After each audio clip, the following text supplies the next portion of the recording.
Malam ini kita akan memulai pengajian kitab Umdatul Ahkam, dan kitab Umdatul Ahkam adalah satu kitab hadis yang sangat terkenal karena dua sebab. Yang pertama adalah bahwa isinya 420 hadis, semuanya sahih, tidak ada satupun yang dhaif, sehingga semuanya bisa dijadikan sebagai pedoman. Sebab yang kedua, karena penulisnya adalah seorang pakar dalam bidang hadis, sehingga beliau menulis karena berdasarkan kepakarannya, maka hasilnya juga kitabnya kitab yang sempurna. Meskipun namanya manusia pasti ada kesalahan, maka dalam kitab ini pun juga kita akan temukan beberapa kesalahan penulis kitab ini, Syekh Al-Imam Abdul Ghani Al-Maqdisi rahimahullahu ta'ala. Bapak Ibu rahimani wa rahimakumullah, kitab hadis itu ada beberapa macam. Ada hadis-hadis yang hanya membahas masalah fikih, tidak membahas masalah yang lain. Ada hadis-hadis yang membahas masalah fadilah amal, tidak membahas masalah yang lain. Ada kitab hadis yang membahas tentang seluruh masalah, termasuk fadilah amal, termasuk fikih, termasuk juga tanda-tanda kiamat, termasuk juga jannah dan neraka. Nah, maka kitab-kitab hadis itu beraneka ragam. Kitab Umdatul Ahkam termasuk kitab yang model apa? Dia termasuk kitab hadis yang membahasnya hanya masalah-masalah fikih. Sehingga kalau kita bicara tentang keimanan, tentang tauhid, tentang akidah, tidak akan kita dapatkan hadis yang spesifik dalam kitab ini. Dan ini memang bidang yang biasa saya geluti, yaitu bidang fikih, sehingga saya sengaja memilih kitab Umdatul Ahkam. Kenapa yang kita pilih bukan kitab Umdatul Ahkam? Kenapa yang kita pilih kitab Umdatul Ahkam bukan yang lain? Karena kitab Umdatul Ahkam, sebagaimana saya katakan tadi, semua hadisnya sahih, sehingga untuk mempelajari kitab ini tidak perlu bingung, semua hadisnya bisa diamalkan. Kalau kita pakai misalnya kitab Bulughul Maram, nah kita masih kadang-kadang bingungnya gimana? Ini hadisnya sahih apa dhaif? Hadisnya bisa dipakai atau tidak bisa dipakai? Nah, masih perlu penyaringan, masih perlu proses selanjutan. Tapi kalau kitab Umdatul Ahkam ini sudah siap saji, siap makan. Ibarat mie itu sudah dimasak, sudah ditaruh di piring, tinggal nyendok saja. Kalau Bulughul Maram itu masih perlu kita tambahi bumbu dulu, masih perlu kita bersihkan dulu airnya yang kotor. Nah, maka kita kurang mampu untuk menggunakan Bulughul Maram secara sempurna karena kita orang yang umum, orang yang awam, bukan ulama. Tapi kaum muslimin rahimani wa rahimakumullah, penulis kitab ini siapa? Beliau adalah Al-Imam Abdul Ghani Al-Maqdisi. Beliau seorang ulama ahli hadis yang terkenal di Syam. Kenapa beliau menulis kitab ini? Beliau menulis kitab ini karena diminta oleh murid-muridnya. Wahai guru, tolong dituliskan kepada kami hadis-hadis hukum tapi yang bisa dipakai, maksudnya yang sahih. Maka tolong dipilihkan dari hadis-hadis yang diriwayatkan oleh dua imam, Imam Bukhari sama Imam Muslim. Nah, maka beliau menulis kitab ini dalam rangka untuk memberikan manfaat kepada murid-muridnya. Tapi mungkin karena ikhlas kepada Allah Subhanahu wa taala, maka kitabnya terkenal sampai hari ini. Tidak hanya dipakai oleh murid-muridnya saja, dipakai oleh generasi setelahnya sampai hari ini. Dan beliau hanya memilihkan kepada kita hadis yang diriwayatkan oleh Bukhari sama Muslim. Yang hanya diriwayatkan Bukhari saja beliau tidak cantumkan di sini. Yang hanya diriwayatkan oleh Muslim saja beliau tidak cantumkan di sini. Beliau hanya cantumkan hadis-hadis yang muttafaqun alaih, yang sahihnya sahih tingkatan yang pertama, yaitu disahihkan oleh Bukhari dan Muslim. Itu niatan asal dari penulisnya. Tetapi terbukti nanti ada beberapa hadis kita temukan dalam kitab ini hanya Bukhari yang meriwayatkan atau hanya Muslim yang meriwayatkan. Tapi nggak ada masalah. Karena anggaplah hanya Bukhari yang meriwayatkan atau hanya Muslim yang meriwayatkan, tetap saja hadisnya sahih sehingga bisa dijadikan sebagai pedoman. Karena itulah Bapak Ibu rahimani wa rahimakumullah, nanti kalau kita mempelajari kitab ini tidak perlu disebutkan ini riwayat siapa. Kita harus sudah paham ini semuanya hadis riwayat Bukhari atau Muslim ya. Dan rata-ratanya adalah riwayat Bukhari dan Muslim. Nah, maka dari hadis yang pertama sampai hadis terakhir di sini nggak disebutkan rawahu siapa, diriwayatkan siapa, nggak ada. Karena sejak awal memang sudah diniatkan untuk mengumpulkan hadis-hadis yang rawahul Bukhari dan Muslim, yang diriwayatkan oleh Bukhari dan Muslim saja. Tapi Bapak Ibu rahimani wa rahimakumullah, masalah fikih bisa dibagi 4. Pertama masalah ibadah, yang kedua masalah muamalah, jual beli dan sejenisnya, yang ketiga masalah munakahah, pernikahan dan sejenisnya, yang biasa disebut sebagai fikih usrah, fikih keluarga. Yang keempat adalah fikih hudud atau fikih jinayat, fikih tentang hukuman had, tentang perbuatan kriminal dan sejenisnya yang biasa diurusi oleh pemerintah. Jadi urut nih, masalah ibadah semua orang mengalami, masalah muamalah semua orang mengalami, dan masalah keluarga berarti lebih besar lingkupnya. Karena kalau ibadah sama muamalah tadi biasanya bersifat pribadi, kemudian masalah keluarga ini lebih luas, kemudian permasalahan hudud atau jinayat yaitu hukum-hukum had, nah itu permasalahannya lebih luas lagi, pemerintah yang menerapkan, negara yang menerapkan. Nah maka kitab ini dimulai dengan fikih ibadah. Fikih ibadah yang pertama kali pasti dibahas adalah kitabut thaharah, kitab tentang bersuci. Kenapa? Karena dari ibadah-ibadah yang ada, yang paling penting adalah ibadah sholat. Ibadah sholat ini ibadah yang paling penting. Tidak ada ibadah yang lebih penting di atas ibadah sholat. Buktinya, Allah ketika ingin mewajibkan sholat, Allah tidak cukup menyuruh malaikat Jibril, wahai Jibril sampaikan kepada Muhammad wajib sholat. Enggak. Tapi Allah suruh Jibril bawa Muhammad naik ke langit, ketemu langsung sama saya. Maka dibawa Isra Mi'raj dari Mekah ke Baitul Maqdis. Di Baitul Maqdis mengimami para nabi-nabi, maksudnya roh-rohnya, karena nabi-nabi sudah mati. Kemudian setelah itu naik ke langit 1, 2, 3, 4, 5, 6, 7, baru kemudian ketemu Allah, diwajibkan oleh Allah, hei Muhammad, kamu turun ke bumi, bawa kewajiban sholat 5 waktu dalam sehari. Asalnya itu 50 waktu, Pak. Tapi ketika turun ketemu Nabi Musa, wahai Muhammad, kasih tugas apa sama Allah? Dikasih tugas sholat 50 kali sehari. Serah mungkin umatmu kuat nih, balik lagi sama Allah, minta keringanan sama Allah. Maka balik lagi sama Allah, minta keringanan sama Allah, diturunkan sampai akhirnya 5 kali sholat dalam sehari. Turun lagi ketemu Nabi Musa, bagaimana Muhammad? Alhamdulillah sudah turun kewajibannya 5 kali sholat saja sehari. Nabi Musa masih ngeyel nih, kamu balik lagi, umatmu gak kuat ya. Dari Nabi Musa itu paham, Pak, umat akhir zaman ini sudah males-males sholat 5 waktu ya sempat nih. Maka disuruh balik kepada Allah Subhanahu wa taala.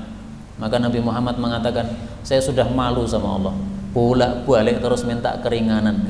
Akhirnya tidak jadi balik kepada Allah Subhanahu wa taala, dan memang Allah sudah mengatakan la yubaddalul qaulu ladayya. Dari 50 saya rendahkan menjadi 5, tapi pahalanya sama dengan 50. Jadi kita salat 5 waktu ini sama dengan salat 50 waktu. Karena di dalam Islam ini satu amalan dilipat gandakan pahalanya menjadi 10. Sehingga kita sholat duhur 1 kali sama dengan sholat duhur 10 kali. Kita sholat dalam sehari 5 kali sama dengan kita sholat dalam sehari 50 kali. Sehari ada 24 jam. Kalau 50 kali berarti setiap setengah jam kita sholat. Jadi meskipun kita sholatnya hanya 5 waktu, tapi seolah-olah pahala yang kita dapatkan seolah-olah kita sholat setiap setengah jam sekali. Masya Allah, ini rahmat Allah Subhanahu wa ta'ala. Bapak Ibu rahimani wa rahimakumullah, sholat tidak diterima kecuali syaratnya dilakukan. Syaratnya bisa sholat bagaimana? Suci dari hadas. Karena itu dibahas kitab Thaharah. Karena kitab Thaharah ini membahas bagaimana suci dari hadas. Maka selalunya kitab fikih selalu membahas pertama kali kitab Thaharah. Habis itu kitab salat. Habis itu kitab puasa. Habis itu kitab zakat. Habis itu kitab haji. Ibadahnya dibahas secara urut. Kaum muslimin rahimani wa rahimakumullah, apa sih arti Thaharah? Thaharah artinya suci. Suci itu ada dua macam. Yang pertama adalah suci, yaitu tubuh kita tidak terkena najis. Ada tai cicak nempel pada tubuh kita, nah itu namanya najis. Kalau kita bersihkan dengan air, tainya hilang, nah ini suci. Nah, yang dibahas dalam kitab ini adalah tentang suci yang bukan itu, tapi suci yaitu bersih dari hadas kecil maupun hadas besar. Hadas kecil misalnya seseorang kentut, nah batal wudunya, berarti dia tidak suci. Supaya suci lagi gimana? Wudu lagi. Hadas besar contohnya wanita haid, ini hadas besar, berarti dia tidak suci. Supaya suci bagaimana? Tunggu haidnya selesai, habis itu kemudian mandi besar, mandi junub, nah itu berarti suci. Nah, Thaharah yang dimaksud dalam kitab ini adalah suci yang model kedua ini.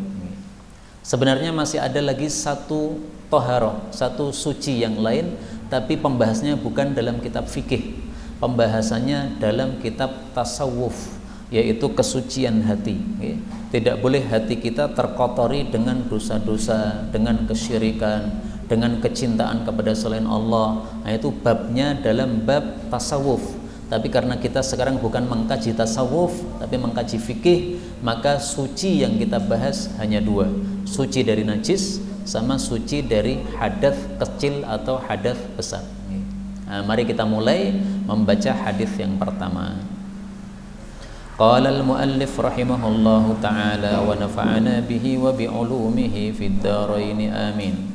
An Umar, dari Sayyidina Umar ibn al-Khattab radhiyallahu anhu qala, sami'tu, aku mendengar Rasulullah sallallahu alaihi wasallam yaqulu, bersabda, innama, sesungguhnya tiada lain, al-a'malu, amalan-amalan itu, bin niyati, tergantung niatan-niatan, wa fi riwayatin, dalam riwayat yang lain, bin niyati, tergantung niatan, wa innama, dan sesungguhnya tiada lain, likulli imri'in, untuk masing-masing orang, manawa, apa saja yang dia niatkan.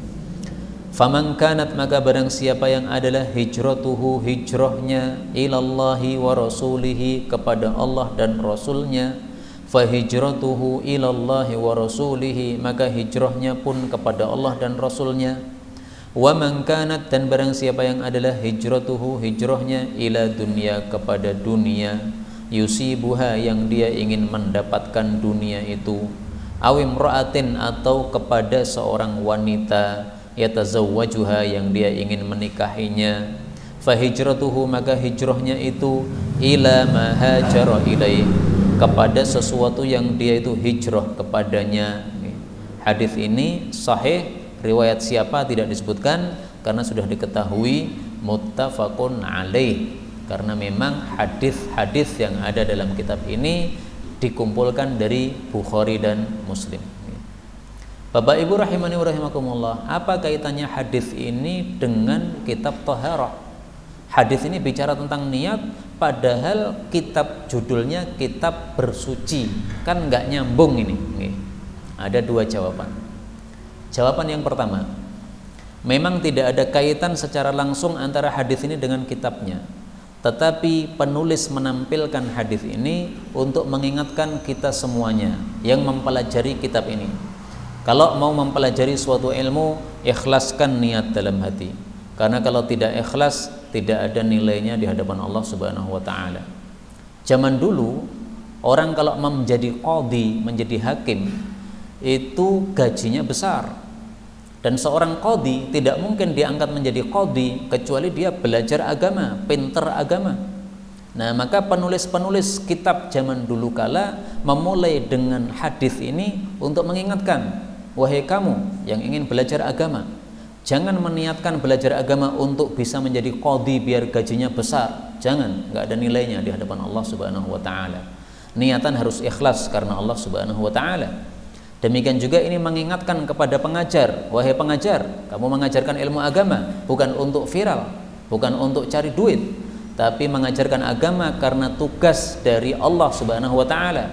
Orang yang sudah paham agama wajib mengajarkan kepada yang lain. Tidak boleh dia paham sendiri kemudian membiarkan orang-orang lain tidak paham. Itu dosa namanya. Karena dia tidak amanah, diberi titipan oleh Allah berupa ilmu, tidak mau disampaikan kepada orang lain. Nah, ini kaitan yang pertama. Kaitan yang kedua, hadis ini memang tidak langsung bicara tentang bersuci, tetapi di sini Nabi mengatakan innamal a'mal, tiada lain amalan-amalan itu binniyat, tergantung niat. Amalan ini umum, berwudu, bersuci termasuk amalan, berarti ada kaitannya. Karena itu hadis ini kalau dikaitkan dengan kitabnya, kitab bersuci, kalau Anda bersuci, berwudu atau mandi junub, hendaklah ada niatan. Niatannya apa niatannya? Sudah kita bahas dulu pada kitab Safinatun Najah. Orang kalau berwudu niatannya apa? Boleh niatannya mau sholat, boleh. Boleh niatannya untuk menghilangkan hadas, boleh. Sudah cukup. Seseorang mau sholat, maka dia berwudu. Niat dalam hati, saya mau sholat, maka berwudu. Udah sah wudunya. Tapi kalau nggak ada niatan, tiba-tiba buka keran gitu aja, kemudian melakukan seperti wudu, tapi nggak ada niatan apa-apa. Niatmu apa? Serane niat, pokoknya wong-wong ini aku melu-melu. Nah ini wudunya nggak sah. Karena itu wudu harus ada niatan. Demikian juga orang mandi junub harus ada niatan.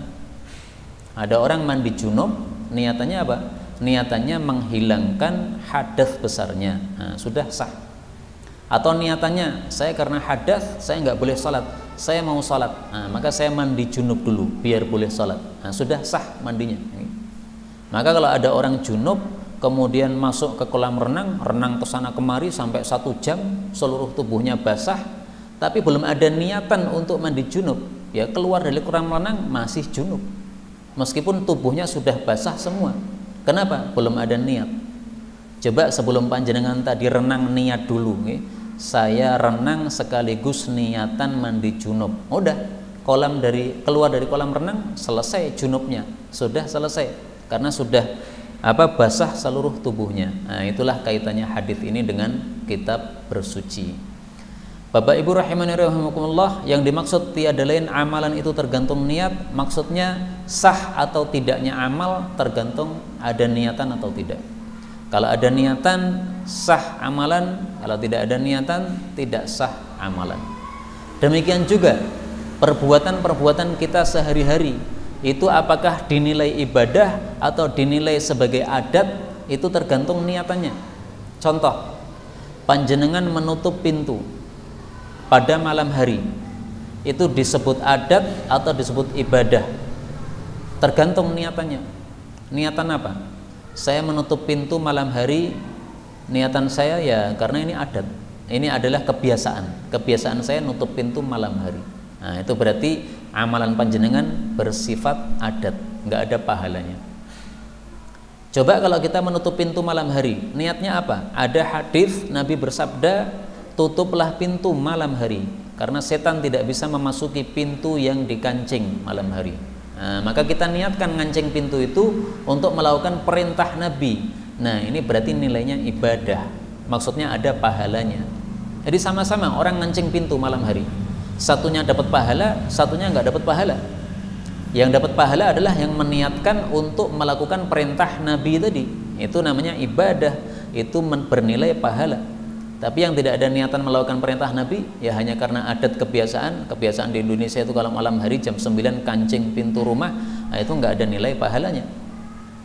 Maka semua aktivitas juga begitu yang lain-lain.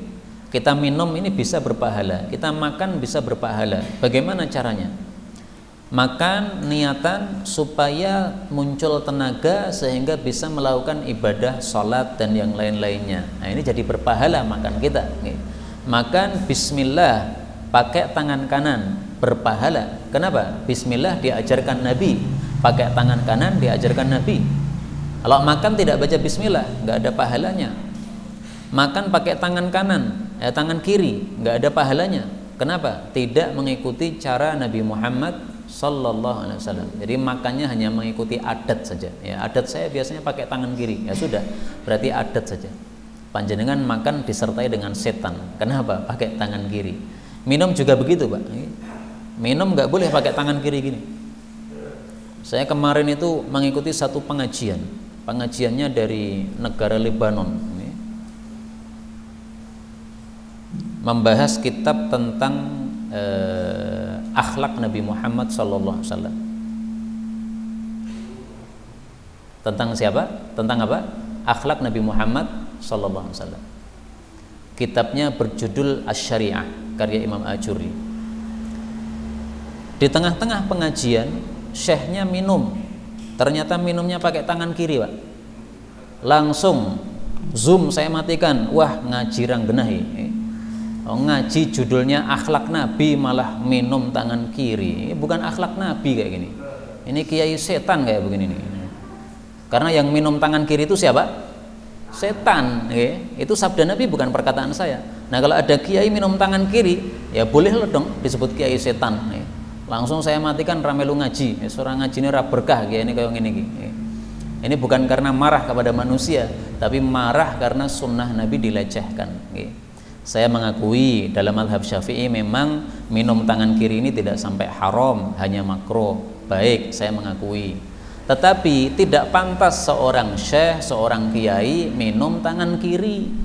Kalau orang biasa masih bisa dimaklumi, mungkin belum paham, mungkin karena meyakini hanya makruh nggak dosa. Tapi kalau seorang syekh itu dilihat orang banyak, Pak. Muridnya banyak, dia memberikan contoh minum tangan kiri, ya nanti muridnya semuanya minum tangan kiri nanti, coba. Jadi beda antara seorang kiai dengan orang biasa. Kalau orang biasa lah dimaafkan lah. Nah, kiai minum tangan kiri, ya susah ini. Semua orang ikuti dia.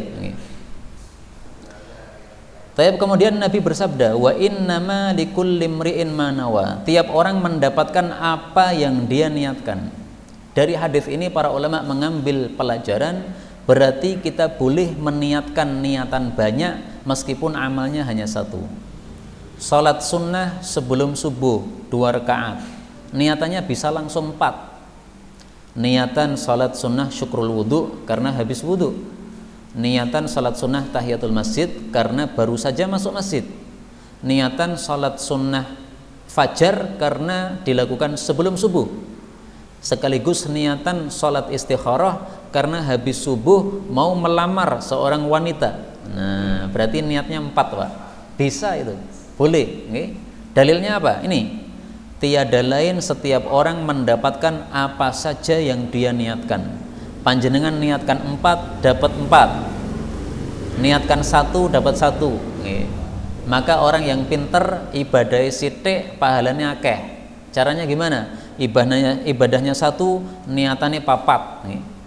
Jadi 4 itu jangan digunakan biasa untuk nikah, nikah 4, nikah 4 terus, niatan 1 terus. 4 itu gunakan untuk niatan aja lah, pahalanya banyak nanti.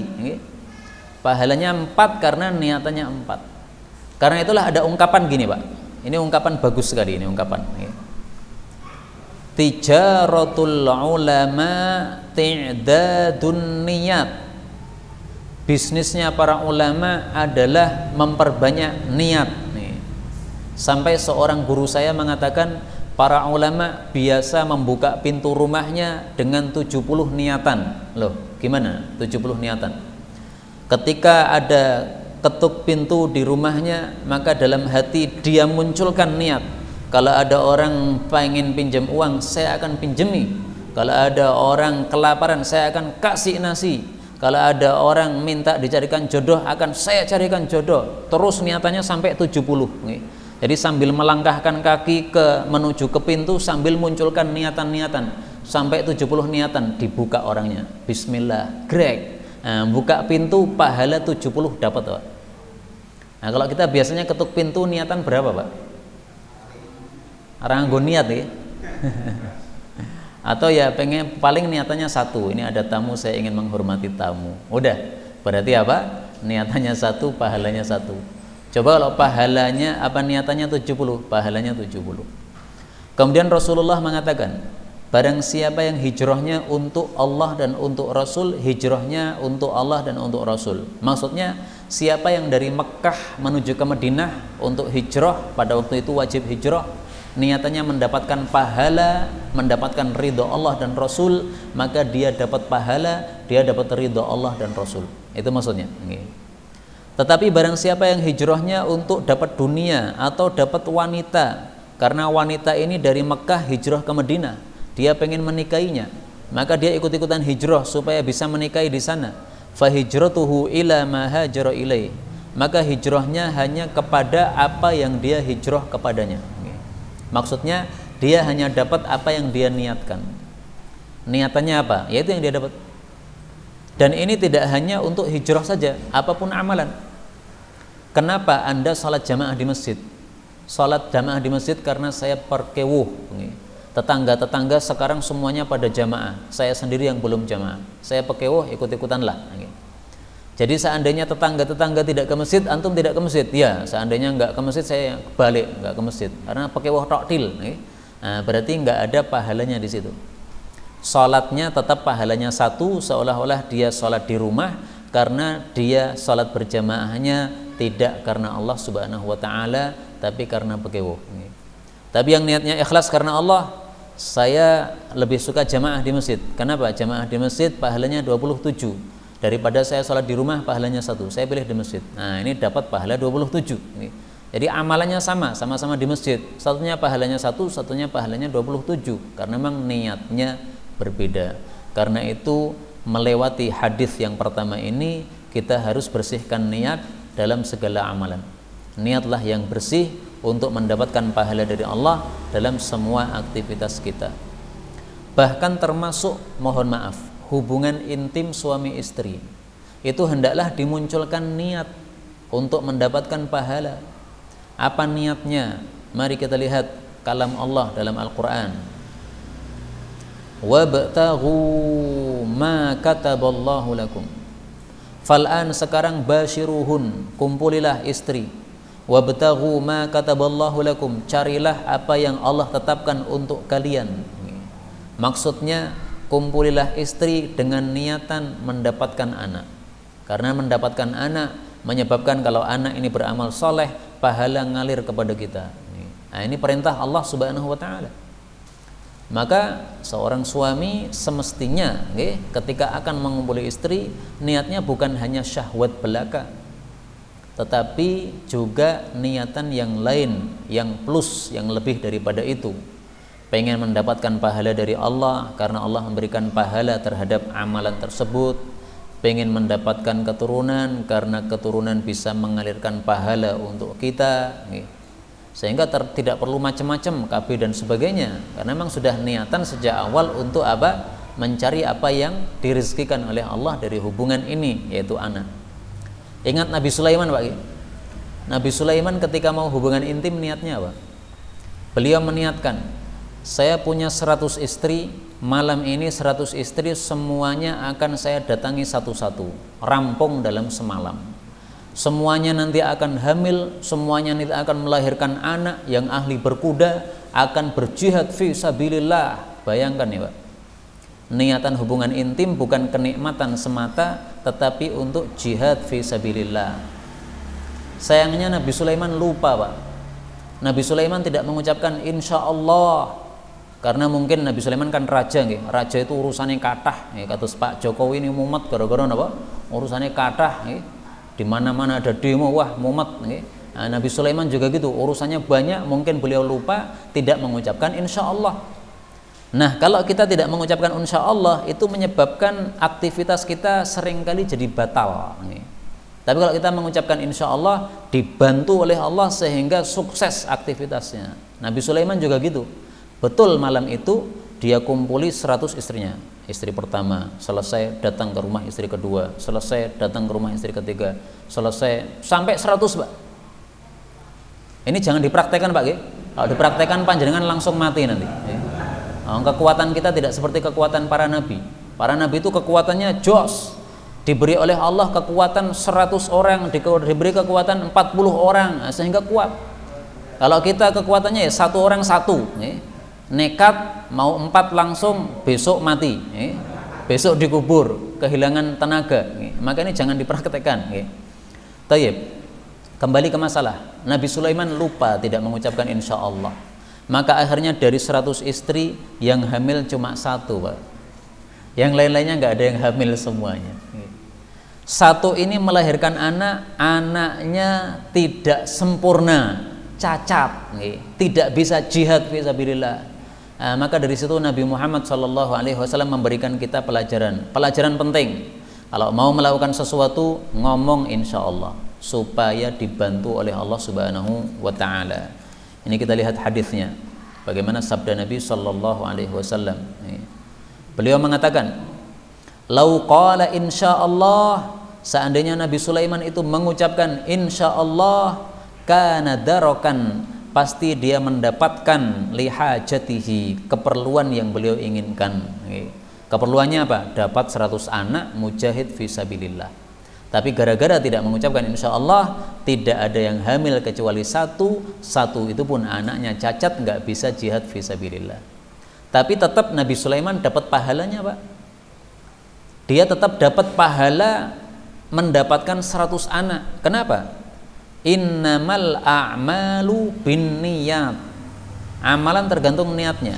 Wa innama likulli imri'in ma nawa. Setiap orang mendapatkan apa yang dia niatkan. Nabi Sulaiman sudah meniatkan, saya pengen punya 100 anak mujahid fisabilillah, sehingga mereka jihad, pahala ngalir sama saya.